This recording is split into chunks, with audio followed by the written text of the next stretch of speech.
Whenever I read books, and anyone's like, oh, you won't believe this, it's outlandish. And I'm like, wow, you've never really sat with my grandma or my dad because the most outlandish things are the ones that are true.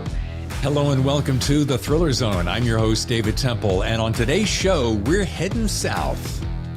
Kelly J. Ford is on the show. The book is Real Bad Things, and this one is a summer read to enjoy. Let's just not waste any more time and get right to it. Into the green room with my special guest, Kelly J. Ford, on The Thriller Zone. Oh, as my grandmother used to say, Lord of mercy. Hello. Hello, Kelly J. Ford in the house. Yes, it must be early for you. It's 9 o'clock. We're on opposite. Oh, that's not early. Okay. I always get my time zones messed up. I'm just assuming it's always 7 hours or something out there because I text with Amina, who you've had on, Amina Akhtar. Yes. She's always like, look, I haven't had my coffee yet. And I'm like, oh, sorry. She's a hoot and a half, isn't she? Oh my God. I love that woman. Yeah. Hilarious and generous and just an amazing person all around. Aren't we in one of the coolest little, well, in high school we used to call them cliques, but I mean, baby, aren't we in the coolest clique being writers? We really are, especially crime writers, Yeah. I think. Having gone through several writing groups, I can say the crime writers are the coolest and the funniest. Have the best sense of humor. They, for people who delve in the dark, they really are the most fun. Because I had a little spell when I was hanging out with some romance writers, and they're a whole different breed, Kelly. I know. I love romance novels, and I've met some of the authors, and they're fun. They're fun. Wild women, love them. Well, we have so much to talk about today. Definitely. As I was drilling down, I learned all kinds of things. By the way, the book is Real Bad Things. And Kelly, I got to tell you, are you a Chris Isaak fan? Okay, so not totally, but you know what I'm talking about. Yes, right. Absolutely. He did a Wicked, song. Yeah. Wicked, exactly. Oh my God. All right, he did a song back in the day. You did a bad, bad thing is the song. Mm. And every time I pick this up, I hear that song, bad, bad thing. Well, it always reminds me of, I don't know if you watched it, but True Blood by Arkansan native, Charlaine Harris. So do real bad things with you. So I have the theme song always, and I don't hate that. I look at it this way. Any association is a good association. Exactly. because they're drawing it back to you. That's right. See, I was strategic. I really wasn't. That was luck. Hey, by the way, just in case I need to, and I won't be hating on it. If I need to put a little rated R square up here, I'm happy to do it. Yeah. Okay. Okay. No cussing. Okay.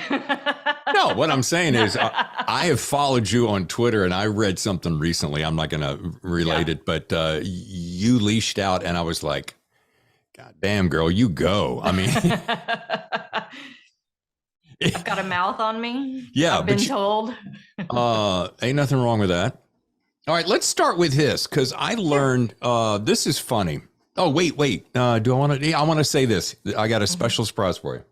Oh, I love surprises. And tell Kelly hello when we've got an event coming up here in Arkansas. Is that Eli? Yeah, hang on. We're doing a little joint deal. So tell her I said hello that day. Okay. Yep, she is from Cedarville, Arkansas. She'll probably tell you she's from Fort Smith, but she's actually from Cedarville. Oh, from both. Okay, I'm gonna point to that. That's pre-recorded. We were talking about you coming up, and he goes, "Oh, I got some Kelly stories," and I'm like, "Oh." So we started with that. Did a little record on that. Oh, Eli's great, and he has an amazing book. He does, and he's such a cool guy. I had so much fun hanging out. He reminds me of where I grew up, and this is what I was going to say is I thought, okay, I want to see where Kelly's from, and I checked you out. The population, now this is in 2020, was 1,400. Yes. Okay. So then I thought, okay, let's compare that to the town that I grew up in, well, where I was born, which is a town called Tobaccoville, North Carolina. Okay. And their population was 2,500 back in 2020. So you are officially smaller than me. I know. And I graduated with 20 other people. Wow. It was our junior high and our high school was all one building. But I loved it. It was great. It was in the woods. Blink and you miss it though. Yeah. But there's something about people from humble beginnings, I'm going to use that phrase, that I like because most of them will always stay exactly who they are. Yeah. I grew up around some people who grew up in bigger cities and they turned out to be a-holes and, just really never changed. But that's beside the point. Anyway, Cedarville, Arkansas. Yes. And if you get a chance, watch the show with Eli, because we get to do, and we're going to do this with you right now, actually, a new feature we're having on the show called Show Me Your Writing Space. Okay. We got to see the lake and we got to see his office, which is in shambles, and his dartboard. And I'm like, okay, I want to see Kelly's writing space. Yeah. Are you in that now? I'm going to compete with him. I'm in Vermont now. So this is not Arkansas, but Vermont reminds me very much of Arkansas in many ways. So I'll show you it doesn't look like I have a ton of books, but I do. They're all downstairs. Sure. I'm in my writing loft. So I'll show you. Oh.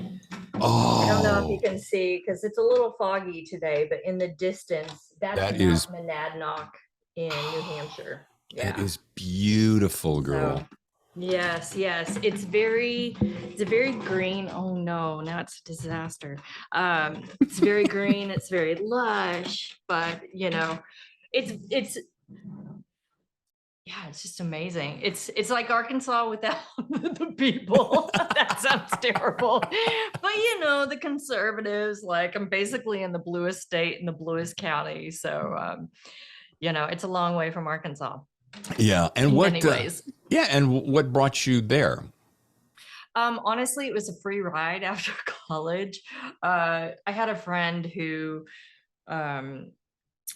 we worked together at the Walmart, like everyone does when you grow up in Arkansas, it seems. And it was the big college workplace. We all worked there. We were all employed by that. And then she was at a different college, a private liberal arts college, and I was at state school. And her parents were paying for her to move up to Boston because she hated Arkansas. She wanted to get out. She was really cool. Jennifer Wellborn, and she had shaved hair up to here, and everybody she was just not Arkansas, what you picture. And so she was ready to get out, and her parents were thrilled to have someone who would go with her. So yeah.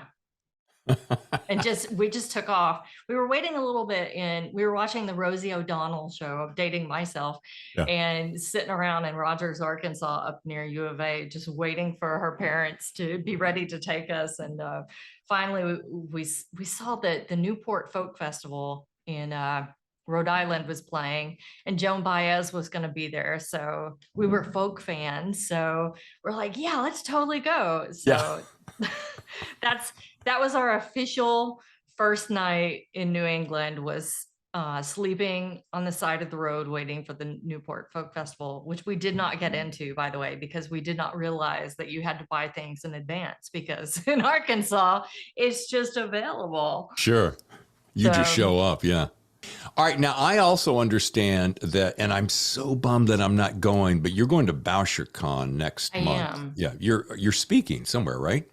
Yeah, I'm on 2 panels, and I'm reading at Noir at the Bar on Friday night. So that'll be fun. Nice. I would love to be able to say, I'd love to say that I'm going, but I can't make it this year. However, next year, it's going to be right here in my backyard. I'm so excited because of the tacos. I mean, also BoucherCon, but the tacos. The tacos are the best in San Diego. The tacos and the craft beer capital. So if you like either one of those things, you're right at home. Perfect. Question. Yes. How many rejections did you get before Chris Bucci? That's correct. Bucci, yeah. Before he said, come on, girl, let's play. Well, he was my second agent. So I know people don't talk a lot about that, but it's actually very common, as you probably know, Yep. that many of us are not on our first agent still. So Chris is my second agent, and so luckily with him, it was really only I didn't have any rejections once I went with Chris, so I can say that because I knew him through friends. My good friend PJ Vernon, who wrote Bathhouse, Oh, and yeah. yeah. So, but for my first agent, it was, I think, a little over 40 agent rejections over maybe 4 years, but there was maybe 10 to 14 years before that where I was still writing and revising because I worked full time in IT and I just didn't have time to finish it. So it was a long process overall, and those 4 years of 40 rejections were me taking it, getting feedback, seeing what I could do to make it better, more palatable. Not palatable, that sounds terrible. More palatable to your taste. Yeah. But with plot things, especially in pacing things, once I got the same feedback, you can kind of tell when someone knows what they're talking about and when you need to pay attention to it because you start to get that anxiety. It's like at first I'm like, screw you, you're wrong. And then the very next day I'm like, actually, you have a point. So so I did a lot of revision in between those rejections. Chris, I don't know what you think you learned before, but you don't know it now. He's such a good dude. I did not. He's so great. He was at Thriller Fest I think I saw him at this past year, but I didn't get a chance to say hi because he was just swamped by people. But you're in good hands, as they say. Good for you. Absolutely. And how about, let's talk about the relationship with Thomas Mercer, because Thomas and Mercer I know they've been around a while, but they just seem to have really upped their game, picking up big people like you. And what's that relationship and procedure and process like for people who are trying to get in any kind of representation? What's that like? Yeah. I mean, Thomas and Mercer has been great. And I think what makes them great is they're looking outside the bounds of traditional or conventional genre. So naturally, of course, they have that because they also want to make money. Not that you can't make money off of me, but who knows? We're trying this, right? So, it's been great to see who they're taking chances on, different genres, and lots of writers who are on second books, which you hear all the time if you're an aspiring writer, like, oh, kind of like with records, right? Sophomore slump or band. So, I feel very grateful, and also just I'm an IT project manager, so I love structure and schedules. And so naturally, as an imprint of Amazon, I'm getting a lot of the structure and scheduling that makes my heart go pitter patter. So they're just great. It's like, what's your Oh, I know my deadline. I know exactly what I'm going to do at all times. Oh, look, they gave me actual information about this process. I mean, it's incredible. All right. You gave me a little whiplash. We got to go back. You're an IT manager. Project manager. All right. Yeah. That, for some reason, I don't know what I was picturing. I don't want to be rude or cliche, but you have such this wild renegade spirit, which I so adore about you. And then IT, that's just, what's that called? Cognitive dissonance. Reminds me of my wife, Tammy, she is all about structures and procedures and she actually gets spreadsheets.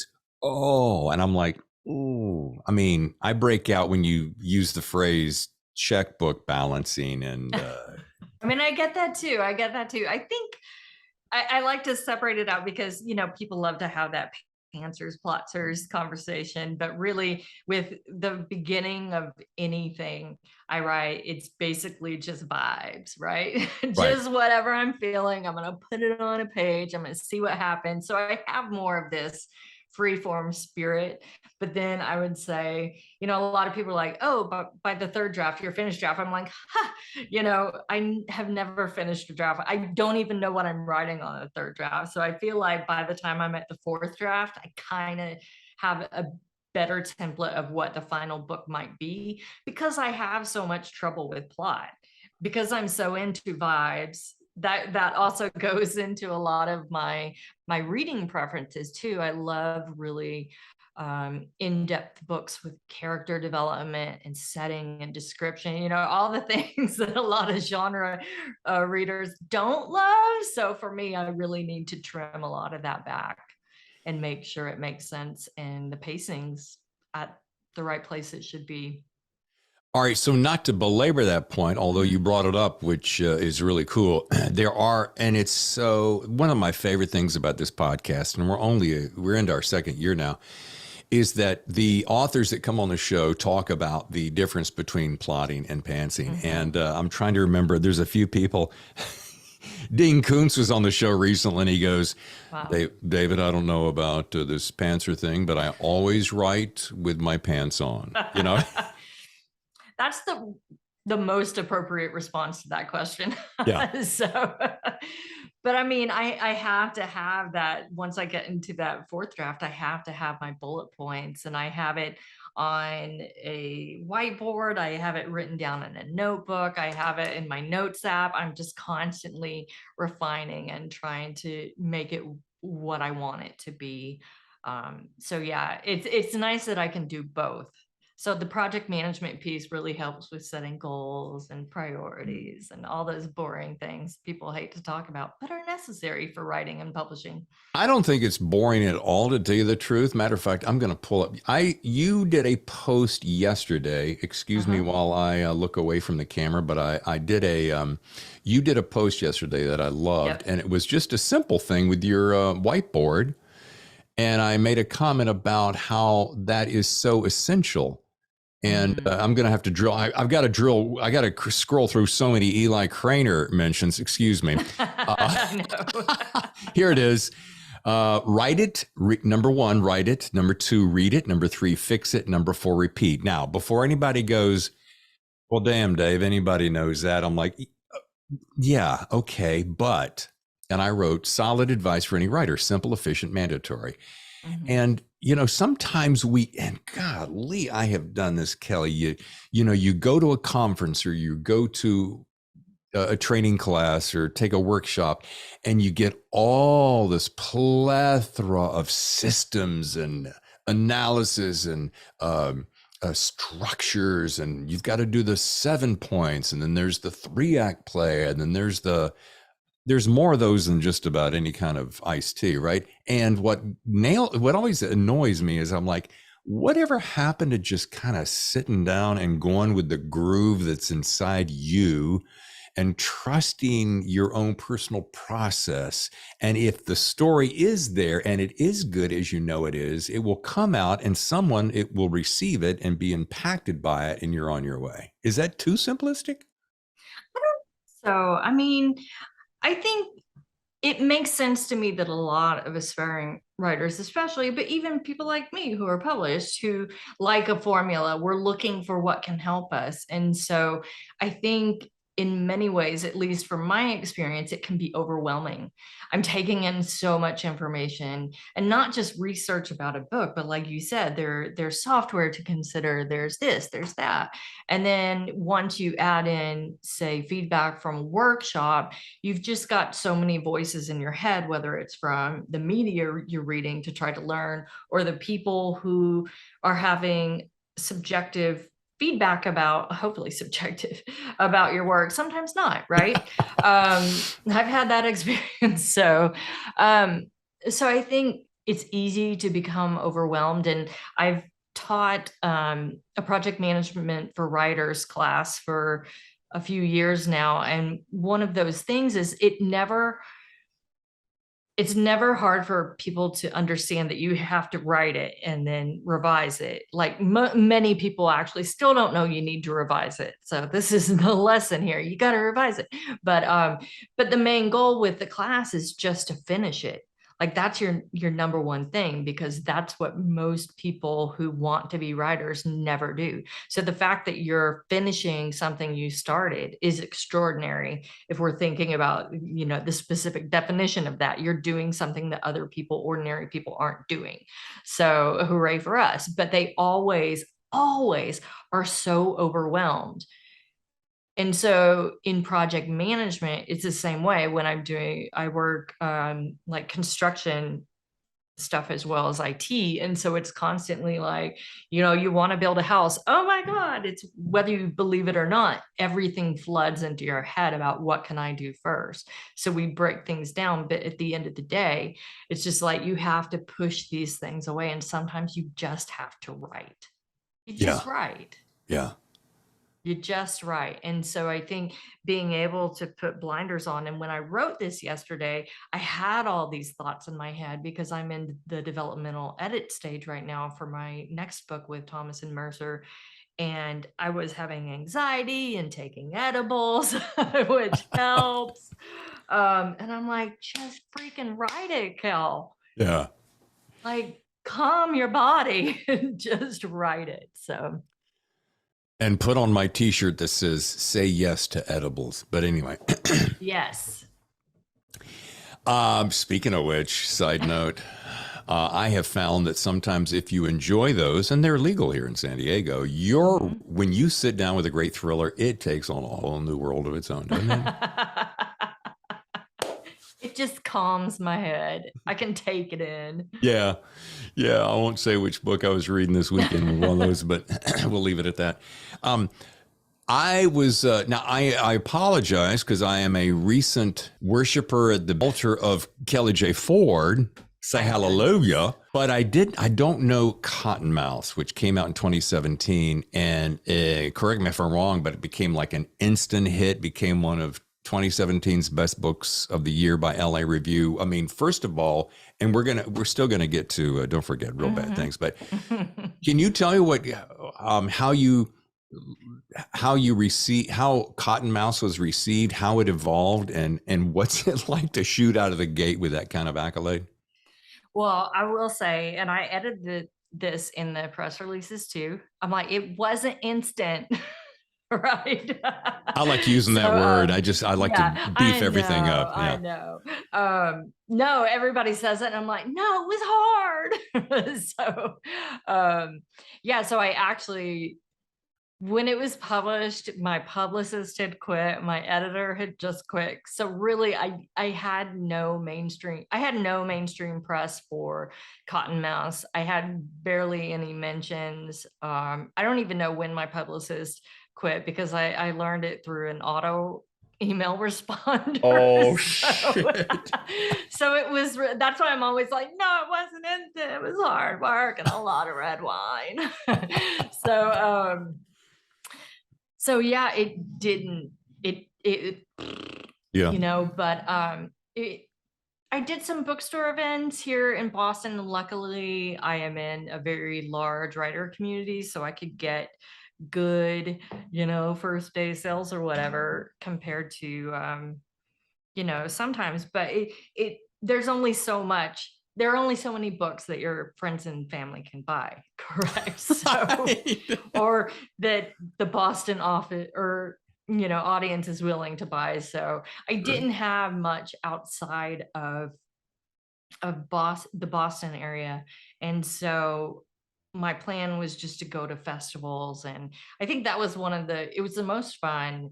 And it was the best thing I did because I got into different areas. So, and just like 2 or 3, this is not talking a lot, but the important thing about it was that at Gaithersburg Book Festival, which is in Gaithersburg, Maryland, is amazing. Like everyone should be watching their virtual events and wanting to go there because they are the most lovely people. And there's a huge crime community in that area. Excuse me. And Gaithersburg, you're saying? Gaithersburg Book Festival. It's amazing. The nicest people. But they also, it feels like the whole town just comes out and loves books. They just love books. But I don't know if you know E.A. Amar. He's a crime writer, and he has a book and a galley right now out. He's also with Thomas and Mercer, and we have the same editor. And I can't remember the name. I'm so sorry, Ed. But he invited me to my first Noir at the Bar. And so through Noir at the Bar, I got to know all these other people. And then God, my brain is not quite working today. Where's my gummies? Mama, get my gummies. The problem is I had my gummy. So I met all these great people who are involved in the crime community, and they were telling me you should really go to BoucherCon. And when I had mentioned this to someone earlier in the industry, they were saying, no, I don't think your book is crime, because my books don't really fit into a clean category of like mystery, thriller, whatever. Apparently, I've heard, this is alleged, told to me. Okay. So I never thought about it, even though my friends were like, oh, maybe you should do this. And so it was confirmation, like, yeah, if these are the people that are at BoucherCon, I'm totally going to go. So I feel like there's a point to my story. I feel like Cottonmouths really started to grow through my going to Gaithersburg and meeting those folks and being encouraged to go to BoucherCon and believe that what I was writing was still valid in a genre world. And so through BoucherCon is where I met folks like Sean Cosby, who's God, amazing. John Verger, gorgeous writer.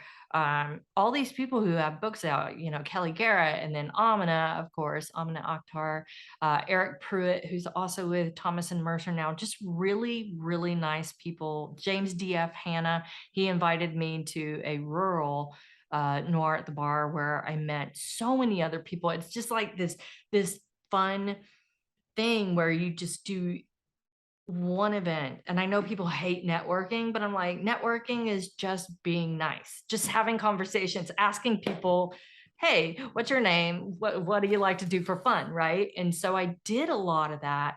And through that, Cottonmouths kind of grew from word of mouth. And then the one place that reviewed me happened to like it and put it on their end of year list. So that was my long story about Cottonmouths. Okay, so we'll say a somewhat pseudo pop, almost nearly just next door to an instant hit. Yes. Okay, good enough. Instant, so overused anyway. Why not? Yeah, okay. You made a comment about networking, but isn't a good party networking when you think about it? Because networking has always been to me, I want to meet cool people who share interests that I share and who like to have fun.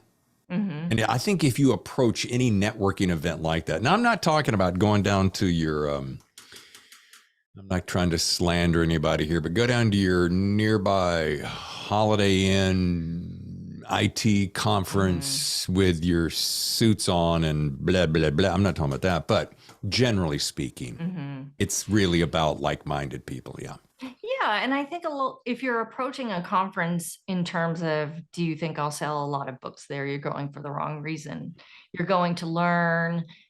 And even that to me is like lower on the priority. I'm going to hear different perspectives. I guess, learning, not necessarily crap, but learning how other people, especially from people in, diverse backgrounds for me, how they're approaching their work and learning from them, because it's a totally different perspective and even in different genres. So I think, you're going to meet people and just,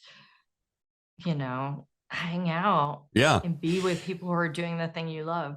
It's funny because I've only been to two, I almost am embarrassed to admit this. I've only been to two conferences because I'm a relatively new writer. The first one was a Writer's Digest thing in LA, and the second was Thriller Fest in 2019.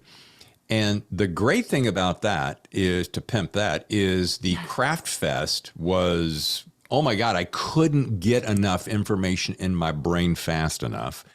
And then all the other things was just icing on the cake, and the relationships and the friends that I made to this day are rock solid. And so I went back this past year and I said, fooey hooey balooey on the craft fest. I just want to hang out in the bar and or coffee shop. And that's where all the business is done. I mean, just so much fun. I'm such a huge fan. Now, one other thing, I have not been to any noir at the bar, but dadgummit, I there may be one in San Diego. If anybody's listening in the San Diego area, please let me know because I'm going to come. Oh, they're fun. But LA is notorious for them. So I just got to get off my ass and get up the road, up the 5 and be there in 90 minutes and check it out. So, okay. So Cottonmouth's awesome. Yes. This is also an instant hit. I'm just using it. I'll let you do it now because it's not technically out yet. So maybe it'll give me some good vibes. Well, it's out in my hand, girlfriend. That's true. Yeah, it's going to be, I have a feeling it's going to, no, I know it's going to do really, really good. And let's go ahead and dive into Real Bad Things. Sure. Now, there's all kinds of things I could start to talking about. And I always try to challenge myself to go, I'll tell you how I felt, and then I won't talk about the book specifically because I don't want to give anything away. But here's what I enjoyed about it. It reminded me of kind of a whole lot of my growing up. Sadly or joyfully enough?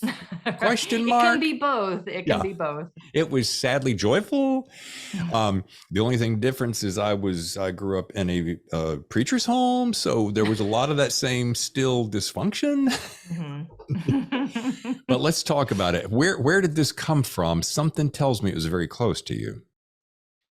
So with all my books, I feel like I start them so long ago with disparate pieces from different things. So one of the number one things was that my dad tells the best stories, and he's my favorite storyteller, and he doesn't even mean to. It's just his personality. If you talk to him, he'll immediately just start telling you a story, and they're ridiculous and funny.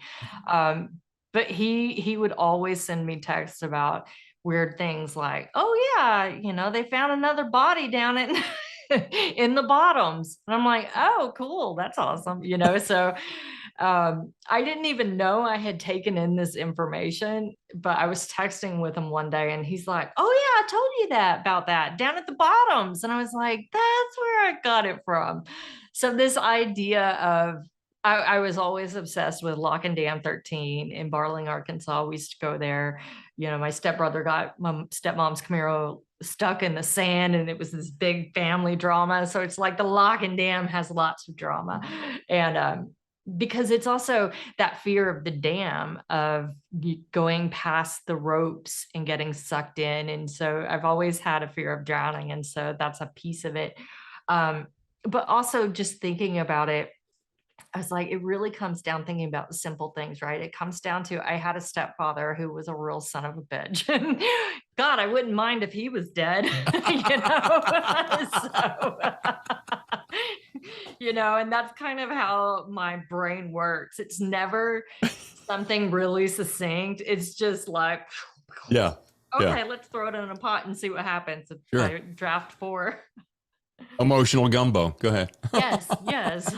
That's what it was. And so I just started writing it, and it was kind of a piece of a dead draft and then another piece of a dead draft, and added those into the pot too, just to see what would happen. And actually a lot came from both of those abandoned drafts and are now in Real Bad Things.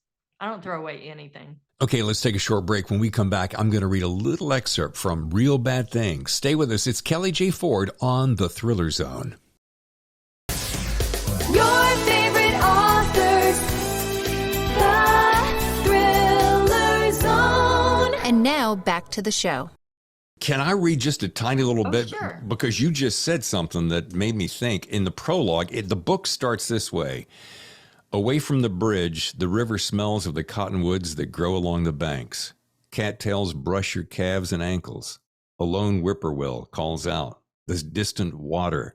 Sounds of white noise. A lullaby for sleep. Closer to the dam, the song turns. Closer. Tires thump when they hit different sections of the bridge. The water churns. Closer, closer. The concrete and steel structure sucks the water into its mouth, makes it scream. leaves the words, the world that came before, behind, or plunges into the water, your teeth chatter, your arms ache, wind hints the skin, the night warm, the water cold. And it just keeps going. And I'm just like, oh my God, the way it just kind of pulls you in and just does this long, slow thing. And all of a sudden, down there, the roar louder, it's going to, and then it just kind of sucks you in both lyrically, literally, and metaphorically. Thank you. Yeah. That was an amazing reading too. You should read all my stuff.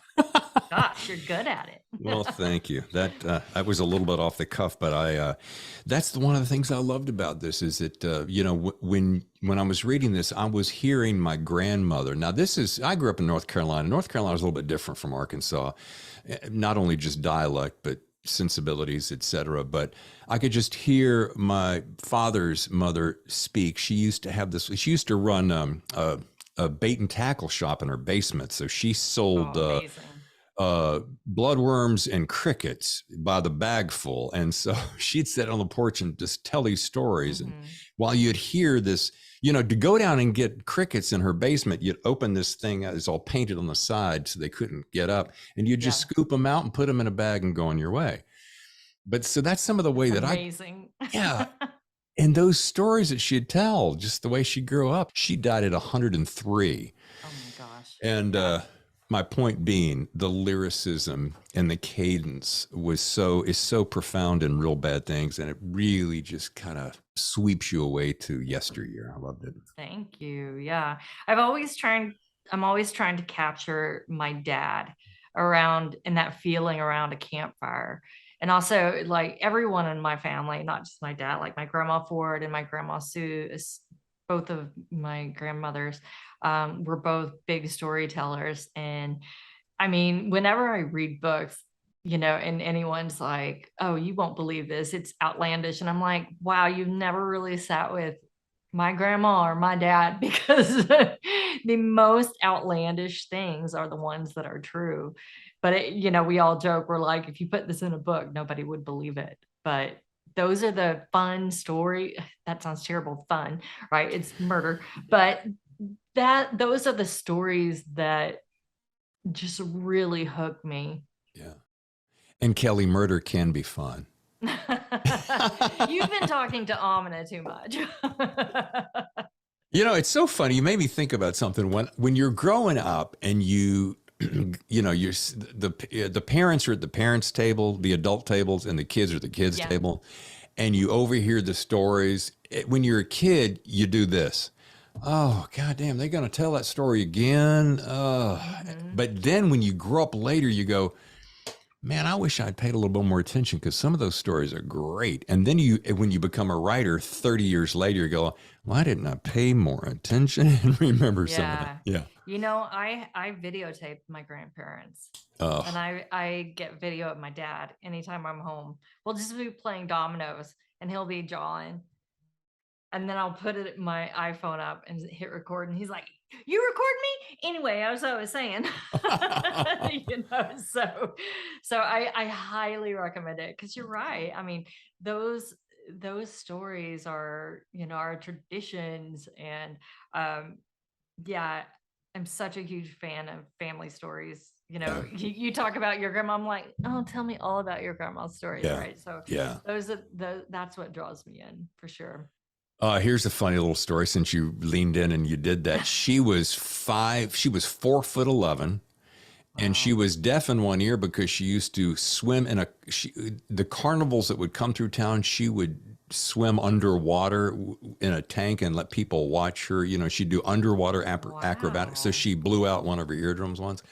And so she sat around and tell the story. Incredible. Yeah, what it's like going along with the carnivals and so forth. And, life was just so simple. We weren't so distracted by these, God bless, these little machines and our computers in our hands. And that's the one thing that I really try to force myself to do on a regular basis, is disconnect, because it's so easy. Isn't it, Kelly? You just, between your swiping and your liking and your all that bullshit, you just want to go, how about I just go out and enjoy the sound of the breeze in the trees in an afternoon. Yeah. I mean, I basically live in the middle of a state park, I guess. It's not a state park, but it could be, you know. So, but yeah, it is. I do find it hard because I feel like, you know, I'm not full time in IT anymore, but I'm part time, and often it feels like I'm still full time because I'm on that digital leash, and it's really hard after working 25 more years in 9 to 5 jobs. It's really hard for me to shut off that I need to be online. I need to be checking what if somebody needs something from me. So really the only time that I truly make sure I have in the morning, it's sacred, is workout time. I hate it. It's absolutely the worst. But I do work out for 30 minutes and I do some neck exercises because I'm getting old. And, you know, the one thing I did buy, oh God, and this sounds so bougie, but I bought myself a massage chair Uh-huh. at That is home bougie.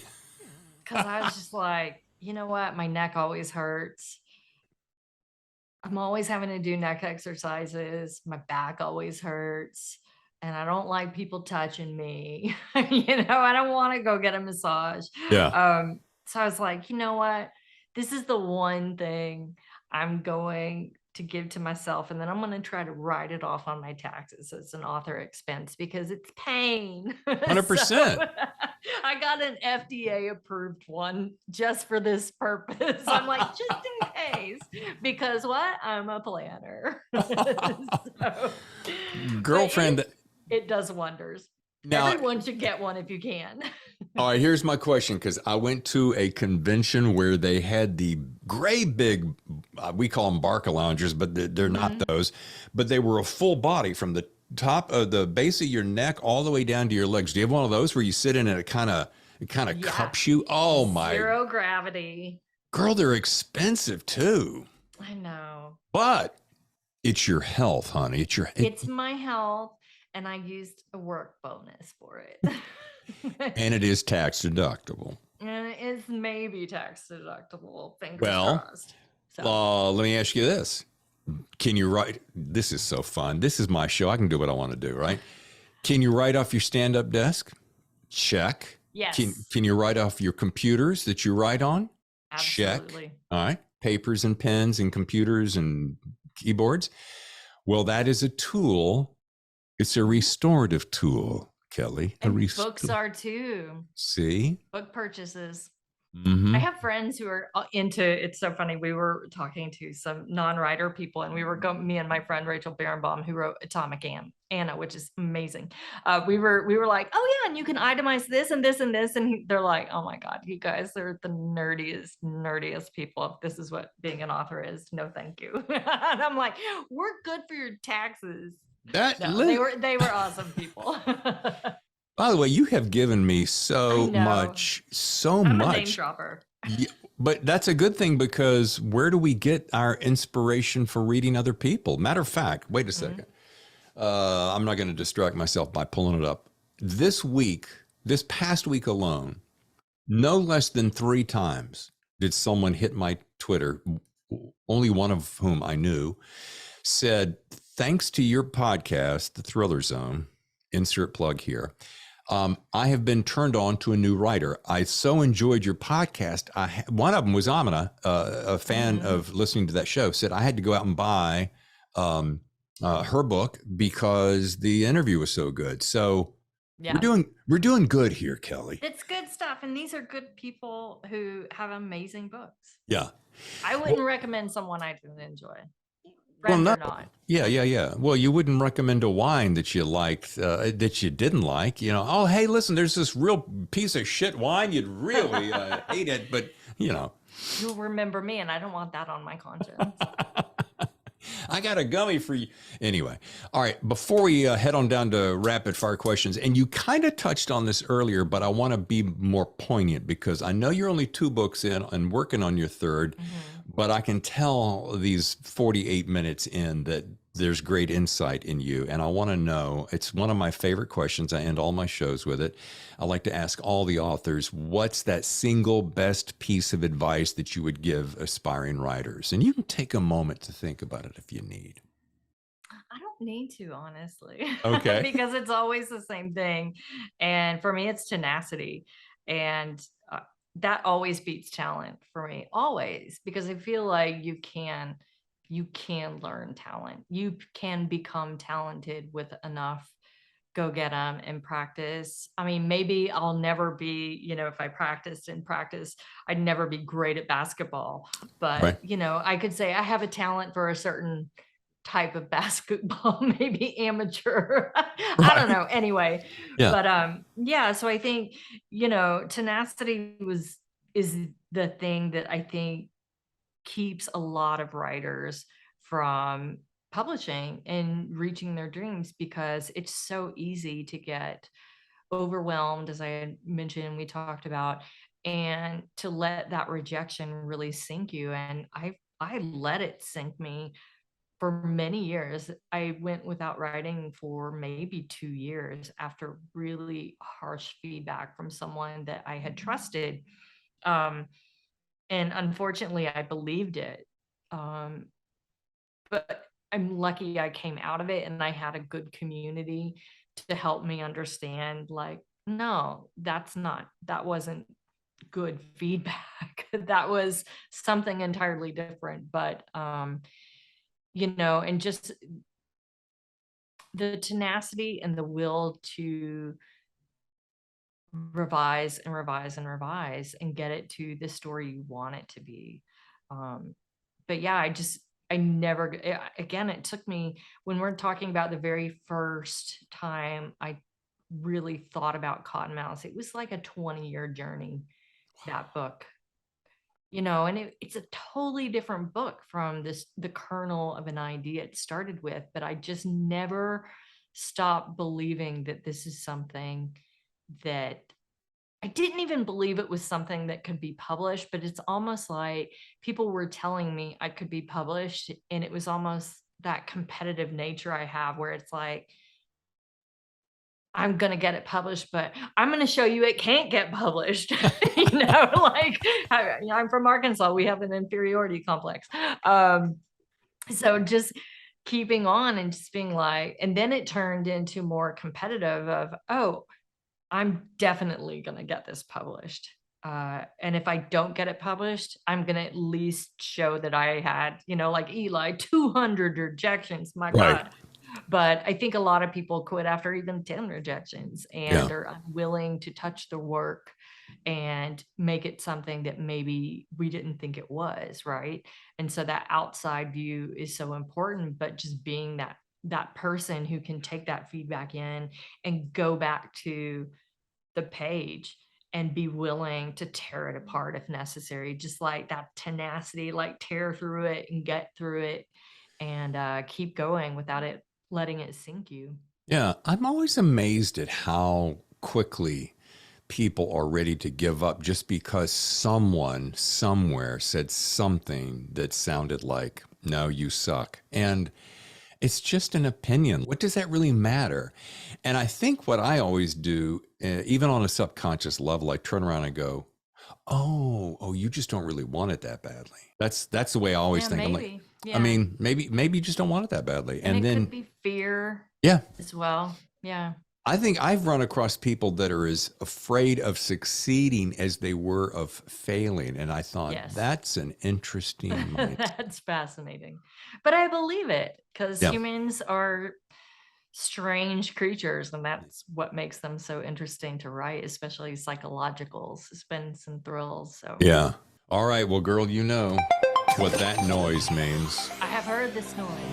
Rapid fire questions. This is going to be fun and easy and fast. Number one, sweet tea or lemonade? Oh, sweet tea. Yeah, okay, gotcha. Ribs or fried chicken? Oh, fried chicken. Yeah.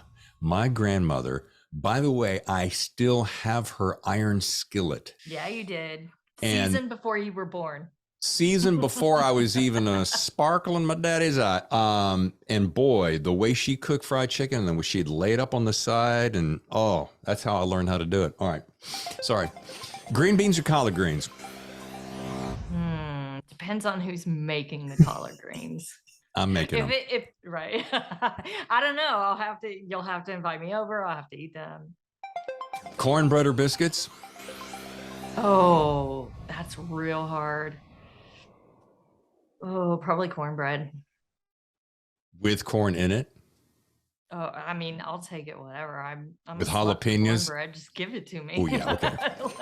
Butter, as long as there's butter. There you go. Moon pie or Little Debbie's? I didn't eat either of those really. Oh, okay. Well, you can't Those answer were that. fancy snacks. Yeah, we were real rich. Here's personal one. PJs or birthday suit? Oh, PJs all the time. Okay. And on a more serious note, you and your wife are on a road trip. You get to pick the music. What will it be? And it could be a long road trip, so you get to pick all the music. But, it could be an artist or a genre. You don't have to get crazy about it. Well, we've gone on a big road trip and we listened to our playlist we curated for our wedding dinner. So it's got, you're sitting there, you're eating your steak or, your pasta veggie dish, and you've got, the Rolling Stones going into Ray LaMontagne, going on to Joan Baez, into maybe a little The Weeknd. I mean, it's all about a feeling. So my wife is a musician, so Wow. she's basically my personal composer. So that's what we would put on, because it's very it's a reminder of a really wonderful day with our family and friends, but also just really great music. I just had another idea. I'm always looking for bits to add to the show because I did radio for 25 years. So I'm going to create one called Your Favorite Soundtrack, and we're going to start swapping soundtracks. Oh, I like that. Yeah. There you go. You can make them public. Yeah, there you go. What's on your nightstand or TBR list right now? It can be one or two books, something that you're reading. You're like, wow, it's blowing your socks off. Oh gosh, I'm reading one right now, but I interrupted it. I can't remember it to save my life. I have a ton of books on my TBR. I do a lot of digital reading at night, but I'm still trying to think of that book. But I have all these books. Anytime I go into Boston, I'm just going to turn around and see. I'm like, oh yeah, I read that. Let's see, what do I have here? I have so many books I have to get to. I think probably the next one will be My Heart is a Chainsaw. My Heart is a Chainsaw. By Stephen Graham Jones. Yeah. Sorry. I'm in a rolly chair. No, that's good. I love it. It's been on I bought it so long ago and it's been on my list, but I've been reading a lot of things for editing and revision. You know how sometimes we do that. And so I've really wanted to get to that because it's horror. And I grew up with that and I haven't had a chance to really read it a lot lately. I'm running out of space on my pad, girlfriend. 10th and final. I never go 10, but you're so delightful. You get to invite two people to a backyard cookout. They can be living or past. Who would they be and why? Oh, no, I want to fit 3 people. You can do 3. I'm going to allow 3 this one time. No, I won't do it. I'll stick with it. Sean Cosby and PJ Vernon.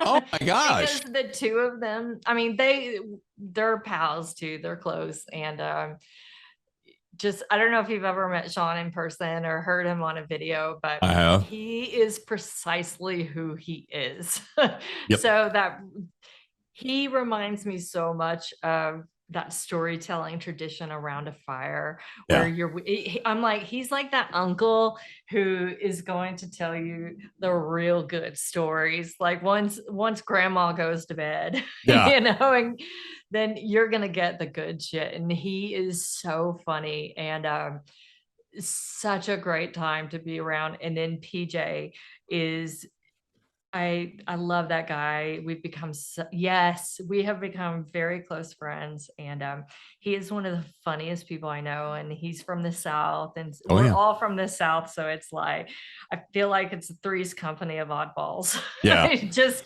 hooting and hollering and eating way too much cornbread. Yeah, I love it. Collard greens. PJ was on the show early on, and Bathhouse was a riveting read. He's so delightful, so funny. Sean, I did meet at Thriller Fest this year. We exchanged information. I haven't gotten him on the show yet, but I look forward to that day. And you're right. You nailed it, and I think that's the greatest compliment you could pay anyone. And I hope we all are that way, that when you see the person, you are seeing who they really are, and the essence of them shines through, because that's the fingerprint that we should leave behind, not what we're pretending to be.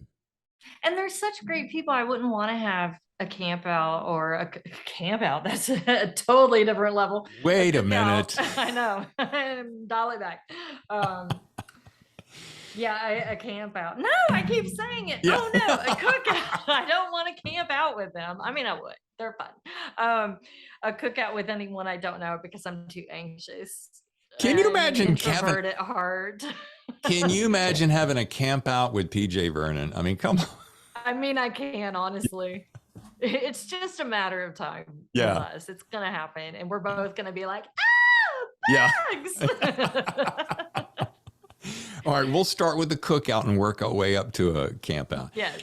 Folks, if you want to learn more about Kayla J. Ford and this book, Real Bad Things, go to kellyjford.com. Follow her on Twitter at Kelly_J_Ford. Feels like I should dun, dun, dun, dun, dun, dun, Kelly_J_. I'm insane. You'd think I had a gummy. Boy. Yeah, maybe I will when I hang up. This was so much fun. Thank you so much. Absolutely. Yes, thanks for having me on. This was really fun. Oh, I hope it wasn't scary. I don't think anybody got hurt. No, not at all. Nobody got misaligned or. I didn't roll off the loft into, the downstairs, so we're good. We didn't have to break out the rated R sticker. I mean, we're such good people. I mean, there's still time. All right. Well, once again, delightful. I wish you the best. We know another one's in the works. I did not snag from you the title of it, if you have it yet. Is it? Yeah, the working title is The Hunt. The Hunt. That is just rife with possibility. Right. Yeah. And it involves a radio station, so you'll definitely want me back on. Yes, I do. All right, Kelly. Again, thank you, and enjoy your week. We look forward to hearing more from you. Great. Thank you so much. I appreciate it. Thanks once again to Kelly J. Ford and her book, Real Bad Things, something you'll want to add to your summer reading. Now, coming up later this week on Thursday, our regularly scheduled Thursday Thriller Zone, special guest, a gentleman I've been trying to get on the show for some time, Nick Petrie, has a book called The Runaway. And if I'm guessing, it's going to be a runaway hit. See what I did there? So, quick thank you to all of my sponsors for the show, Warwicks.com, AuthorBytes.com, and you, my listener, who always takes time to listen to this podcast. Trust me when I say, I couldn't do it without you, without your support, your kind words, your kind reviews, your notes to me on Twitter, Instagram, and our website, thethrillerzone.com. I got some reading to do, so I'm going to head on to it, and I'll see you next time for another edition of The Thriller Zone. Your